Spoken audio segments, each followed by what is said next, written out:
Stool వేసుకొని మరి మా వాళ్ళ కోసం మష్రూమ్ బిర్యానీ చేస్తున్నాను. కాకపోతే లాస్ట్ లో నాకు ఎంత ట్విస్ట్ ఇస్తారని అనుకోలేదు. మష్రూమ్ అంతా మ్యాగ్నేట్ చేసింది నేను, కాకపోతే లాస్ట్ లో వీడియో అనగానే వచ్చి స్టిల్ ఇచ్చేస్తుంది. మ్యాగ్నేట్ చేసిన మష్రూమ్ ని వాటర్ పోయినంత వరకు బాగా ఉడికించేసుకోవాలి. మోటార్ లో వాటర్ కాదు, మష్రూమ్ లో వాటర్. ఇది ఉడుకుతుంది కదా అని ఖాళీగా ఉండకుండా బ్లింకెట్ నుంచి బాస్మతి రైస్ ఆర్డర్ పెట్టించుకోవాలి. ఈ లోపల అప్పటికప్పుడే తెచ్చుకోవాలి, ముందుగుండా తెచ్చేసుకోకూడదు. ముందుగుండా తెచ్చేసుకుంటే పని అయిపోద్ది. బియ్యాన్ని ఫుల్ కడిగిసి ఉడికించేసుకొని ఉడికించిన మష్రూమ్ లో వేసేయాలి. ఉడికించిన బియ్యాన్ని ఎలా పడితే అలా వేసుకోకూడదు. కన్నాల గరిటలో నుంచి తీసి ఇలా వడపోసి మరీ వేయాలి. నాకు చేత కాదు కదా, అందుకే మా చెల్లి కూడా వచ్చి హెల్ప్ చేసింది.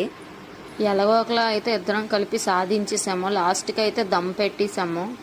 బిర్యానీ అయితే చాలా బాగా వచ్చింది, సూపర్గా ఉంది. కానీ లాస్ట్ లో ట్విస్ట్ ఏంటి చెప్పలేదు కదా. ఇంత కష్టపడి నేను బిర్యానీ చేసి వేడిలో ముగ్గిపోతే మా ఆయన లాస్ట్ లో KFC యానివర్సరీ ఆఫర్ అని చెప్పి KFC బకెట్ తీసుకొచ్చారు. లాస్ట్ కి నా బిర్యానీ ఎవరు తినలేదు, ఆ KFC తిన్నారు. అట్లా ఉంటది మరి మనతో. ఉంటా, బాయ్.